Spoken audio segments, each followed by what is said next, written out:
You are listening to RudolphSteinerAudio.com. This is a reading of a cycle of lectures by Rudolph Steiner entitled From Jesus to Christ. This is Lecture 4. We may perhaps sum up the subject of the last lecture as follows.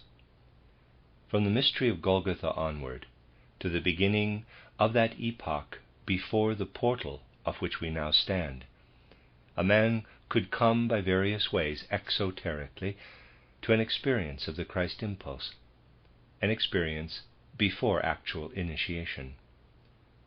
One of these exoteric ways is through the Gospels, through the New Testament.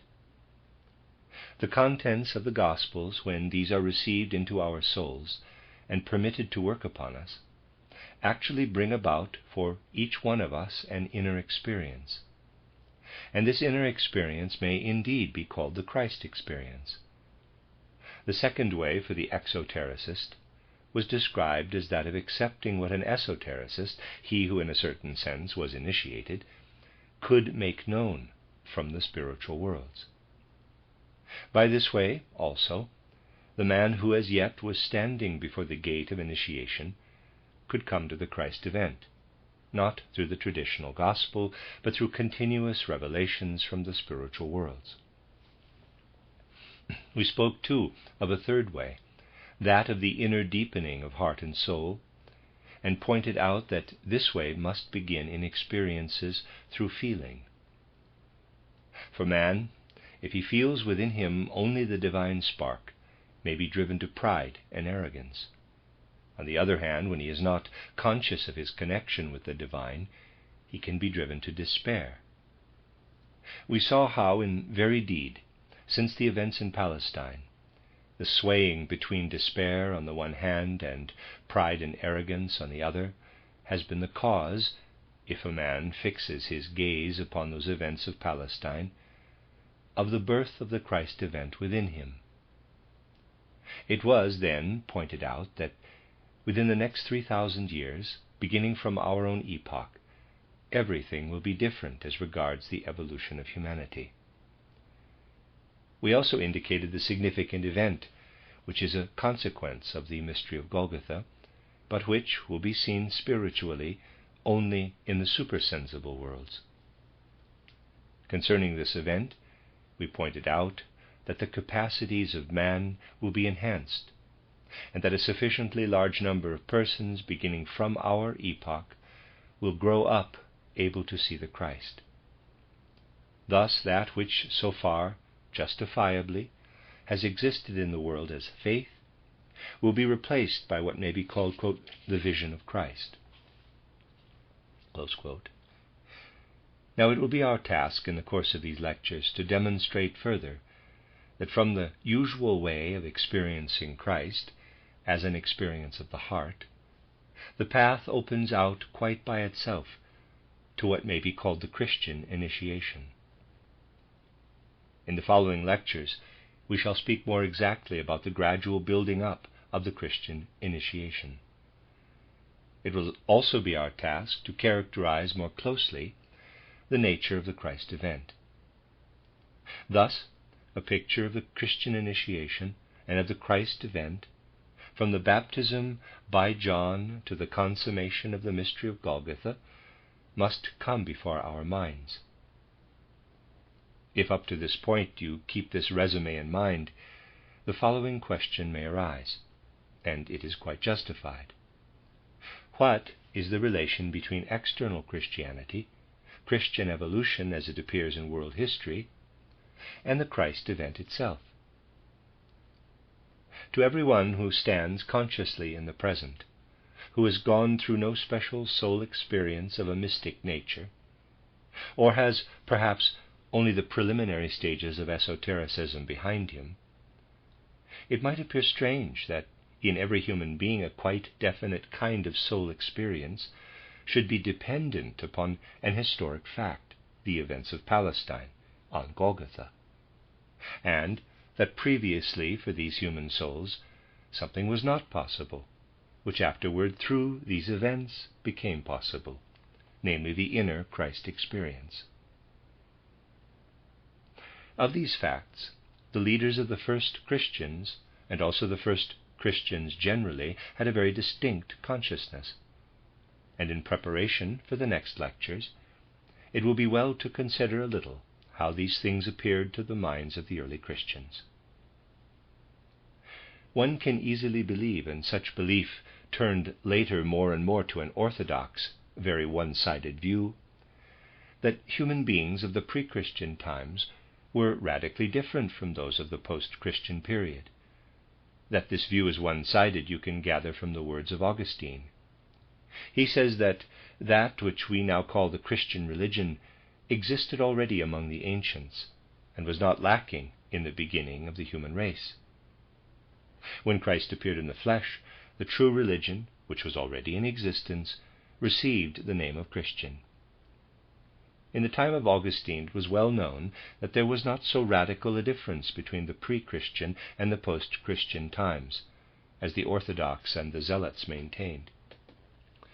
Justin Martyr, too, makes a quite remarkable deduction in his writings.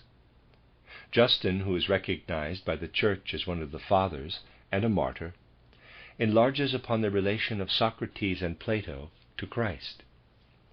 With definite clearness, Justin sees in Christ that which we brought forward yesterday in the relation of Christ to Jesus of Nazareth, and in accordance with this, he works out his idea of the Christ being.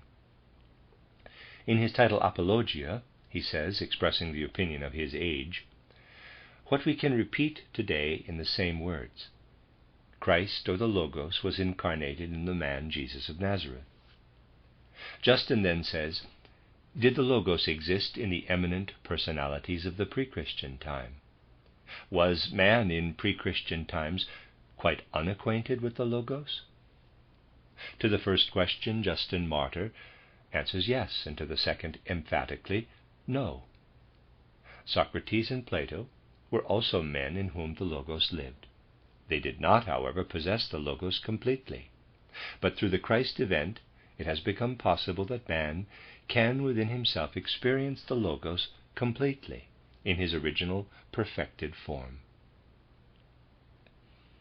From such a passage by a recognized father of the Church, we gather in the first place that the early Christians were acquainted with that which, as Augustine says, quote, was always there, close quote, and which only entered into the evolution of the earth in an enhanced form through the mystery of Golgotha. Secondly, we have an answer out of the earliest Christian centuries to the question which we ourselves have raised today. Men like Justin Martyr still stood near to the event of Golgotha, and knew much more than men of today about the nature of those who were but a few centuries removed from them, as Plato and Socrates were. Justin Martyr thought that at the time when Socrates lived, although such an eminent man could experience the Logos within himself, he could not experience him within himself quite fully in his most intense form. This, as a witness from these earlier times, is important, vis-a-vis that, looking away for a moment from the event of Golgotha, man felt that something lay between the centuries before and after Christ, whereby pre-Christian men could be distinguished from post-Christian. It can be shown by numerous other instances from history that men in earlier centuries consciously said, quote, "Human nature has indeed changed. It has acquired another quality." Close quote. A man living in the 3rd century after Christ, looking back to those who had lived in the 3rd century before Christ, could say that though in their way the latter could penetrate ever so deeply into the secrets of existence, yet that which could take place in men living after the time of Christ could not have taken place before. Thus that which John the Baptist said, quote, "Change your outlook on the world, your idea of the world, for the times have become other than they were," close quote. And that which occult science ratifies was also in the first centuries after Christ strongly and intensely felt. It must be grasped quite clearly that if we want to understand human evolution, we must cease to hold the false idea that man has always been as he is today. For apart from the fact that in the Western world one could attach no meaning at that time to the idea of reincarnation, we must gather from all that tradition and occult science shows us that in very early times human beings actually possessed what is now only in subconsciousness, namely a certain power of clairvoyance. That later they descended from the heights of this clairvoyance, and at the lowest point in this descending evolution, when those forces developed which obscured the old clairvoyant powers, lies in the time in which the mystery of Golgotha occurred.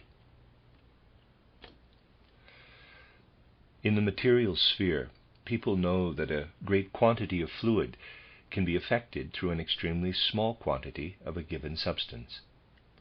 When you put a drop of some particular substance into a certain fluid, it spreads itself out through this fluid and colors the whole of it. In the material sphere, everyone will understand this. But it is impossible to understand spiritual life unless a principle which can be so easily understood in a material realm is not understood in a spiritual sense. Our earth is not merely the material body which our eyes see. Our earth has a spiritual sheath. As we ourselves have an etheric body and an astral body, so has our earth such higher bodies. And just as a small quantity of substance spreads itself out in a fluid, so that which rayed forth spiritually from the act on Golgotha spread itself out in the spiritual atmosphere of the earth, permeated it, and has remained from that time. From that time, therefore, something has been imparted to our earth, which it had not formerly. And since souls do not merely live everywhere enclosed by matter, but are like drops which live in the sea of the earthly spiritual, even so since that time human beings are embedded in the spiritual atmosphere of our earth, which is permeated by the Christ impulse. That was not the case before the mystery of Golgotha, and it is the great difference between the pre-Christian and the post-Christian life. If a person cannot imagine to himself that such a thing can take place in the spiritual life, he is not yet far enough advanced to grasp Christianity actually as, in quotes, mystic fact, the full meaning of which can only be recognized and acknowledged in the spiritual world. He who looks back over the unedifying disputes concerning the being and personality of Jesus of Nazareth, and the being and individuality of the Christ, will be able to feel everywhere in the secular Gnostic and mystic views of the early centuries of Christianity that the most advanced of those who at that time yearned to extend Christianity stood with reverent awe before these mystic facts of Christianity. We see clearly in the case of those first Christian teachers, even though their words, their sentences are often abstruse, that they stand in reverent awe before all that came to pass for the world's evolution through Christianity, and that they declare again and again that weak human understanding and the weak powers of human feeling and perception are not sufficient to give true expression to the immense significance and depth of that which happened in the mystery of Golgotha. This powerlessness to give real expression to the highest truths man has to touch passes like a magic breath through the first Christian teachings. The reading of such writings is a good lesson for anyone even in our times.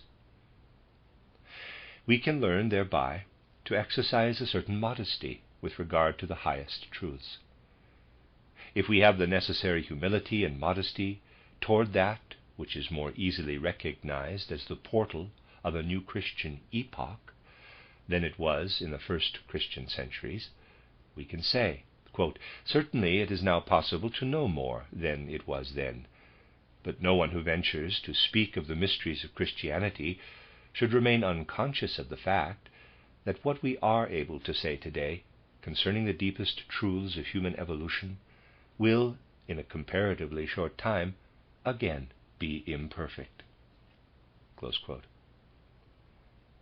And because we wish to come gradually to a deeper characterization of Christianity, we must give special prominence at this very time to man's own bearing in his innermost soul toward the spiritual world, if he himself accepts or wishes to spread abroad the truths which since the 19th and the beginning of the 20th century can stream to us. Thus, even if we do not speak much about the concept of grace, we must make great use of it in practice. Every occultist today clearly understands that this concept of grace must belong to his inner practice of life in a quite special degree. What does this mean? It means that today investigations can be made concerning the deepest truths of Christianity, quite independently of the Gospels and of every tradition. Everything, however, which is connected with a certain thirst for knowledge, with a passion for gaining as quickly as possible a certain number of ideas, will lead, if not into complete error, quite certainly to a distortion of the truth. Whoever says that since he is occultly prepared, he must provide an explanation, for example, of the Pauline epistles or the Gospel of Matthew, how these are to be known in their inner meaning, would quite certainly deceive himself, if he wanted to undertake it, and were to believe that he could complete it by a certain time. In a human way, we can go deeply into these documents, but all that can be known about them cannot be made known today. For there is a golden saying, specially for the occult investigator, quote, "Have patience and wait, not until the truths are grasped by you, but until they come to you." Close quote. Many a person can approach the Pauline epistles feeling himself ready to understand this or that, because in the spiritual world it meets his opened eyes. Should he wish at the same time to understand another passage, perhaps quite close to it, he may not be able to do so. The suppression of the thirst for knowledge is needed today. One should much rather say to oneself, quote, "Grace has brought me to a certain number of truths. I will wait patiently until further truths stream to me." Close quote. Today there is really more need of a certain passive attitude toward these truths than there was perhaps 20 years ago. Footnote, date of lectures, of course, is 1911, end of footnote. But this attitude is necessary, because our minds must first completely ripen in order to allow truths to enter into us in their right form. This is a practical lesson regarding investigation of the spiritual worlds, especially in their relation to the Christ event. It is fundamentally wrong when people think that they can grasp at that which ought to stream toward them in a certain passive way. For of this we must be conscious. We can only be what we ought to be insofar as we are judged worthy of the spiritual powers to be this or that.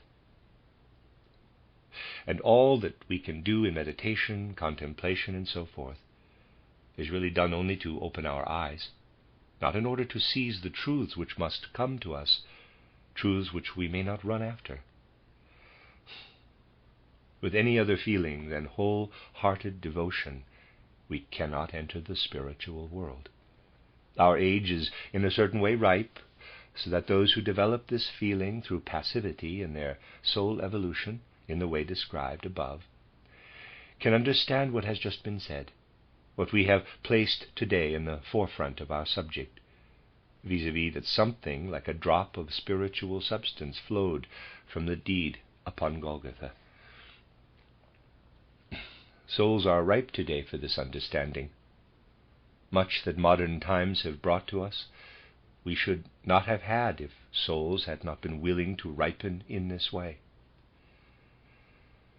I need only call your attention to one case.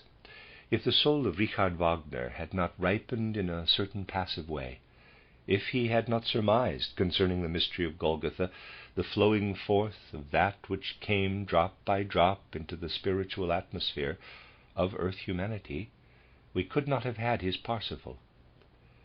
We can read this in those passages where Wagner refers to the significance of the blood of Christ.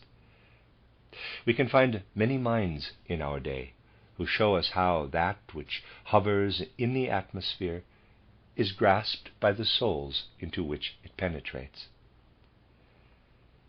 And Theosophy is here for this reason, that there are many more souls than are actually aware of it, who now have the possibility of being able to gather from the spiritual world the influences described above.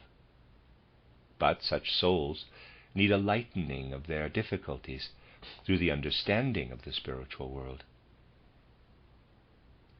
In reality, no one whose heart is unripe enters into Theosophy. No one who has not more or less a sincere longing to know something of what has just been mentioned.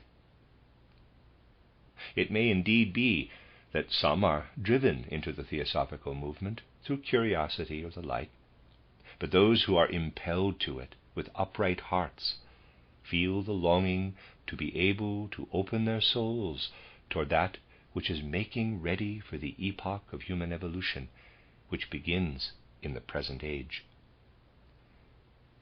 People need Theosophy today because their souls are becoming different from what they were a short time ago.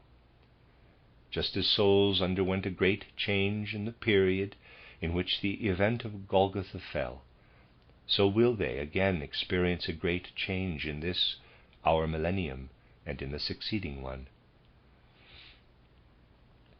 The rise of the Theosophical movement is connected with the fact that souls, even if they are not clearly conscious of it, have a dim feeling that something is taking place in this age of ours. For this reason, it is now necessary that within the Theosophical movement a certain explanation of the principles of the Gospels should be begun. And if you can convince yourselves through inner honest feeling that there is something true in the Christ event as it was described in the last lecture, you will find yourselves able to understand what has happened as regards the explanation of the Gospels. You will understand that in the Theosophical interpretation of the Gospels, something has been done that differs very much from all other Gospel interpretations, as these have been given in past centuries up to the present. When anyone takes up the courses of our lectures connected with the Gospels, he will see that everywhere a return has been made to true meanings, meanings which can no longer be reached if the present-day Gospel text only is taken as basis. This means nothing less than that from the existing translations of the Gospels we can no longer reach that which the Gospels actually wish to indicate. To a certain extent, as they exist today, they are no longer fully of use. What then has been done toward reaching an explanation of the Christ event, and what must be done? To those who approach the understanding of the Christ event by the path of Theosophy, it must be clear that these Gospels were written by men who could look upon the Christ event spiritually, with spiritual eyes, who, therefore, did not wish to write an external biography, but followed the old initiation writings. This connection is shown in greater detail entitled Christianity as Mystical Fact. They maintained that what had taken place in the depths of the mysteries had, in the Christ event, occurred on the plane of history through the divine course of human evolution. Thus that which, on a small scale within the mysteries, had happened to the candidate for initiation, happened to that being whom we call the Christ upon the great stage of the world's history, without that which for human beings was necessary by way of preparation, and without the seclusion of the mysteries. That which previously could only be seen by the eyes of the pupil of the mysteries in the innermost sanctuary of the mysteries was enacted before all eyes. This is again something which the first Christian teachers felt with reverential awe. When they considered what the Gospels ought to be, there arose in the true, the genuine Christian teachers the feeling of their own unworthiness, of their own inability to grasp the true meaning of the Gospels. This same fact is the cause of something else, connected with the necessity of interpreting the Gospels as we do today within the Theosophical movement. If you have followed the explanations of the Gospels as given here, you will have noticed that what the traditional books of the Gospels give is not in the first place taken as the basis.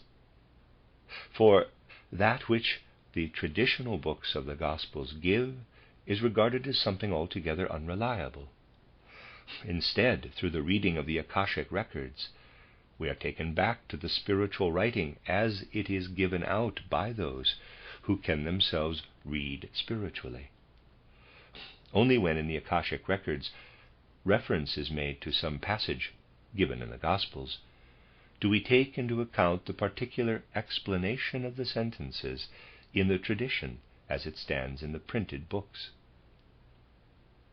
We then examine whether and how far it agrees with the form which can be gathered from the Akashic records. The Gospels of Matthew, of Mark, and of Luke must be reconstructed in this way from the Akashic records. It is only the comparison of the tradition with the original form which shows the way in which this or that must be read. Every tradition which rests only upon the letter must cause the reader to go astray and fall into error. In the future, the Gospels must not only be explained, but must first be reconstructed in their true original form. Then, when anyone examines what is there set forth, he can no longer say, well, this may or may not be true. When there is agreement, it will be clear why, for us, it is only the reading in the Akashic records which can guarantee the right text of the Gospels. It will prove where that which stands in the Gospels in the letter is correct. This can be shown in numberless passages. As an example, let us take the following. At the condemnation of Christ Jesus, a question was put to him as to whether he was a king sent from God. And he answered the question with, quote, "Thou sayest it," close quote. Now, if the reader thinks straightforwardly and does not wish to explain the Gospels according to the professorial methods of the present day, he must admit that with this answer of Christ Jesus, no clear sense can be connected as regards either feeling or reason. Taken from the side of feeling, we must ask why Christ Jesus speaks so indefinitely that no one can recognize what he means by saying, quote, "Thou sayest it," close quote. If he means to say, quote, "Thou art right," close quote, there is no meaning in it, for the words of the interrogator are not a declaration but a question. How then can this be an answer full of meaning? Or, taking the matter from the side of reason, how can we think that he whom we imagine to be possessed of all-comprehending wisdom should choose such a form for his answer?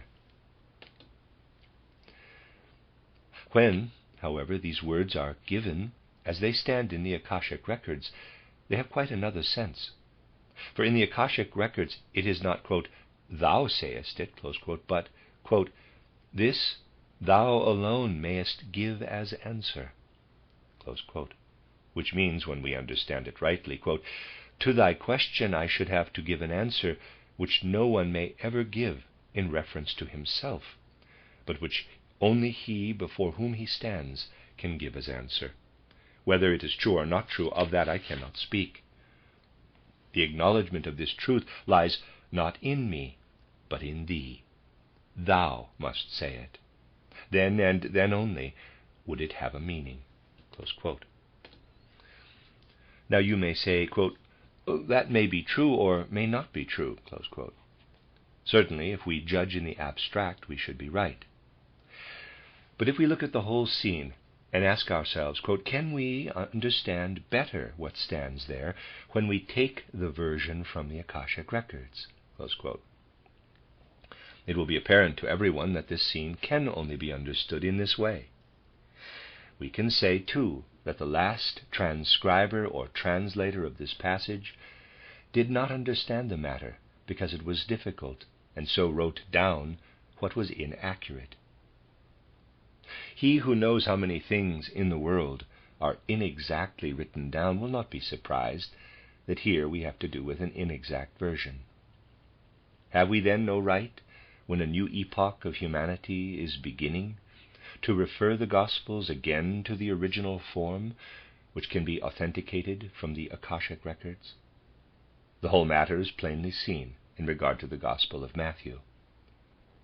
And this case can be ratified even from external history. The best that has been said about the origin of the Gospel of Matthew may be read in the 3rd volume of Blavatsky's titled Secret Doctrine, a work which must be understood if we are to judge and value it correctly. There was a certain father of the Church, Jerome, who wrote toward the end of the 4th century. From what he writes, we learn something that can be fully confirmed by occult research, vis-a-vis that the Gospel of Matthew was originally written in Hebrew. In the copy that Jerome had obtained, or as we should perhaps say nowadays, in the version he possessed, he had before him the original language of this Gospel, written in the Hebrew letters still in use. But the language in which it was written was not the customary Hebrew. To Jerome, the task had been assigned by his bishop of translating the Gospel of Matthew for his Christians. Now, in regard to the translation, Jerome behaved in a most singular manner. In the first place, he thought it would be dangerous to translate this Gospel of Matthew as it was, because there were things contained in it which those who, up to that time, possessing it as their holiest writing, wished to keep from the lay world. He thought that this Gospel, if it were so translated, would cause disturbance rather than edification.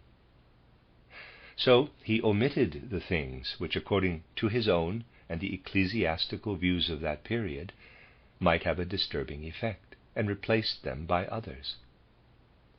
But we learn still more from his writings, and this is the most serious thing in the whole proceeding, namely that Jerome knew that the Gospel of Matthew could only be understood by those who were initiated into certain secrets. He knew, too, that he himself was not so initiated. In other words, he admitted that he did not understand this Gospel, yet he translated it. Thus the Matthew Gospel lies before us today in the dress given to it by a man who did not understand it, but who became so accustomed to this form that he afterward pronounced to be heresy whatever was asserted about the Gospel of Matthew, if it did not support what he himself had written. These things are absolute facts. The second point of interest, which we must examine, is the following. Why did those who held specially to the Gospel of Matthew in the very earliest days of Christianity communicate this Gospel of Matthew only to such persons as were initiated in the secret meaning of certain things? It is only possible to understand why this was so if we are theosophically somewhat familiar with the character of initiation. Such things have often been narrated to you in one connection or another, and you have specially been told that initiation, if by means of it a man attains clairvoyant power, leads him to gain possession of certain fundamental truths concerning the world. These fundamental truths about the world are such that to the ordinary consciousness they at first appear absurd. With such powers as man usually possesses, the ordinary consciousness can only say, in reference to the highest truths, that is a paradox. But more than that. If the highest truths, that is, those accessible to the initiate, were to be made known to an unprepared individual, either if he were to conjecture them, which in a certain case is possible, or if they were imparted to him when he was in an imperfect condition to receive them, even if they were the most elementary truths, they would be in the highest degree dangerous to the unprepared person. Even if the purest, the highest truth concerning the world were to be set before him, it would work destructively for him and for his surroundings. For this reason, he who today is in possession of the highest truths knows that it cannot be the right way merely to call someone to him and impart to him the deepest mysteries of the world. What are really the highest truths cannot be so imparted that a mouth simply pronounces them and an ear simply hears them. The way in which the highest truths are imparted is this. He who wishes to become a pupil is slowly and gradually prepared, and this preparation takes place in such a way that the last conclusion, the imparting of the mystery, does not pass from mouth to ear. At a definite point of time, the pupil, through preparation, is so conditioned that the secret, the mystery, rises up before him. It does not need to be pronounced by a mouth, nor does it need to be heard by an ear. It must be born in the soul through that which has taken place between teacher and pupil. There are no means of wringing from an initiate the last things of the mysteries, for no one can be compelled by any means on the physical plane to betray with his mouth anything of the higher mysteries. Thus it is with the higher mysteries. Further, if to anyone in an unripe condition that which should be born from the soul, as the higher mysteries must be, were to be communicated through the mouth of another, it would be full of danger to that other person also. For he who has imparted the knowledge would be given completely into the power of his hearer for the rest of his incarnation. This, however, is something which can never happen if the teacher simply prepares and the pupil allows the truths to be born from out of his soul. When we know this, we understand that the reason why the original Gospel of Matthew could not be imparted without further preparation was because men were not ripe to receive what was in it. For if Jerome, a father of the Church, was himself not ripe for what was contained therein, then certainly other men were not. Those who were originally in possession of these communications, the Ebionites, that's spelled Ebionites, Ebionites or Ebionites, did not impart these things because if received, let me read the sentence again. Those who were originally in possession of these communications, the Ebionites, did not impart these things because if received by unripe persons, they would have been so distorted that they must have led to what Jerome meant when he said that they would serve not for edification but for destruction. Now this Jerome understood, yet he allowed himself to impart in a certain way the Gospel of Matthew to the world. That is to say, this document has been imparted in a certain way and has had effect upon the world. Now if we look round and see how it has worked, then from occult truths we must find many things comprehensible.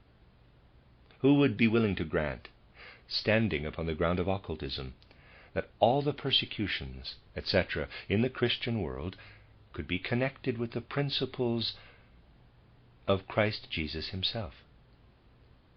Who, standing on the ground of occultism, would not say that something must have flowed into external evolution which is not in accordance with Christian evolution? In short, a great misunderstanding must exist. There was a sentence, let me read it again. I'm going to start from there, sorry. Who would be willing to grant, standing upon the ground of occultism, that all the persecutions, etc., in the Christian world could be connected with the principles of Christ Jesus himself? Who, standing on the ground of occultism, would not say that something must have flowed into external evolution which is not in accordance with Christian evolution. In short, a great misunderstanding must exist. We mentioned in the preceding lecture how from this point of Theosophical Christianity we should describe Apollonius of Tyana. We set before us the greatness and significance of this man. We called him an adept. Yet, when we go through the early Christian literature, we find everywhere accusations brought against Apollonius of Tyana, as though all that he had done, all that he had accomplished, had been accomplished only under the influence of the devil. There we have something which must be called misrepresentation. Not only a misunderstanding of the personality and the acts of Apollonius of Tyana. That is only one thing among many. We understand only when we see that the Gospels have been handed down in a way that must needs lead to misunderstandings, and that at the present moment, on the ground of occultism, our task is to go back to the true meaning of Christianity, concerning which the first teachers made many mistakes. It will then appear comprehensible to us that the next epoch of Christianity will be experienced differently from the earlier epochs. It has already been said, however, that many things are stated here which can really only be said because the listeners have taken part in our theosophical development during the past few years, or because they are rightly disposed to inquire into our theosophical development. Persons in whose souls there is the corresponding feeling and mood which will allow what is imparted to work upon them. Because in reality souls have gone through at least one period of teaching, one incarnation, between the mystery of Golgotha and the present time. The Gospels can even now be spoken of today without fear that disaster may result. Thus we have before us the singular fact that the Gospels had to be communicated, but that Christianity could only be understood in its most imperfect form. The Gospels have consequently been subject to a mode of research which can no longer determine what is historical and what is not. And thus, finally, everything can be denied. That which is the original form must enter our hearts and souls. A new power will arise, whereby that which will now be presented to men can be accepted by those who have been able worthily to feel the events from the baptism of John to the event of Golgotha. Thus an interpretation of the Christ event from the occult standpoint is a necessary preparation for the souls that have in the near future to experience something new, souls that must look into the world with new faculties. The old form of the Gospels will first receive its true value through our learning to read the Gospels by means of that which alone gives them their real value, that is, by the help of the Akashic records. The true significance of the event of Golgotha can be fully demonstrated only by occult research. It is only when the original significance of this event is understood through occult research that the result for human souls can be experienced. As far as it is possible in one short course, our work in the following lectures will be to throw light upon all that the human soul can experience under the influence of the Christ impulse, so that we may attain thereby to a deeper knowledge than hitherto was possible of that which happened in Palestine and on Golgotha. The end of Lecture 4.